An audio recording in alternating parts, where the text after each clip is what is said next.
విచారణకు పిలిచినా వస్తామని చెప్పినా ఇది మూడవసారి పిలవడం 3 సార్లు కాదు 30 సార్లు పిలిచినా విచారణకు సహకరిస్తాం.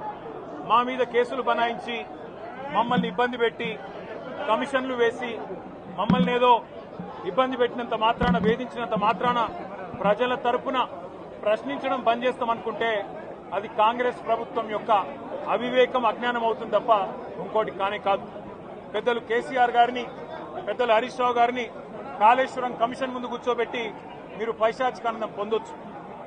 ఇవాళ ఏసీబీ ముందుకి విచారణకు పిలిపించి కొంత మానసికంగా రాక్షసానందం పొందుతూ ఉండవచ్చు.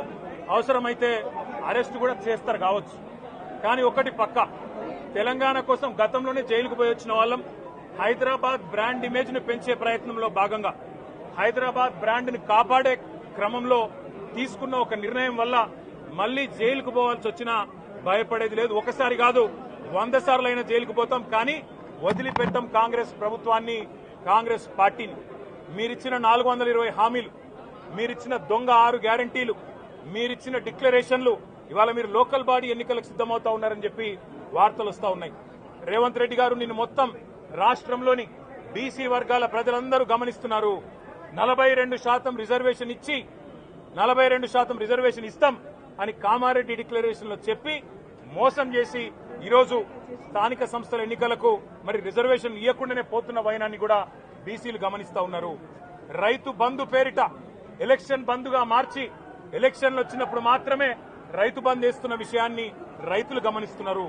నెలకు 2500 ఎగ్గొట్టిన విషయాన్ని ఈ రాష్ట్రంలోని మహిళలు గమనిస్తా ఉన్నారు. 2 లక్షల ఉద్యోగాలని చెప్పి నువ్వు చేసిన మోసాన్ని ఈరోజు రాష్ట్రంలోని యువత గమనించింది. కాబట్టే నీ దగ్గర చెప్పుకోవడానికి సమాధానం లేదు, చెప్పుకునేందుకు ఏమీ లేదు. కాబట్టి ఏం చేయాలి నువ్వు?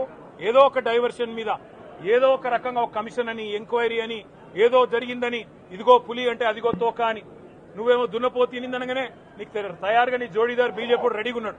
నువ్వు దున్నపోతు తినిందనగానే వాడు దుడ్డని కట్టేయని వాడికి వస్తాడు.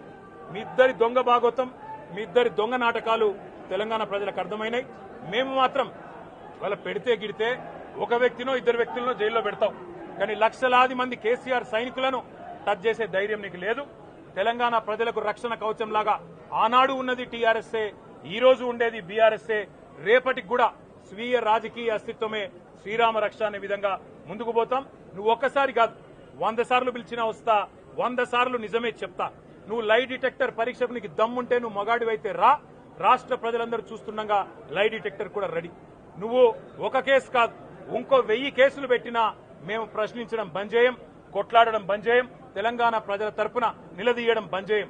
నువ్వు వేధింపులతో కేసులతో ఏదో సాధిస్తాననుకుంటే నువ్వు సాధించేదేమీ లేదు. అన్నిటికీ తెగించే కొట్లాటకు ముందుకొచ్చినాం, తప్పకుండా అన్ని ఎదుర్కొంటామని చెప్పి మీ అందరికి తెలియజేస్తున్నాం.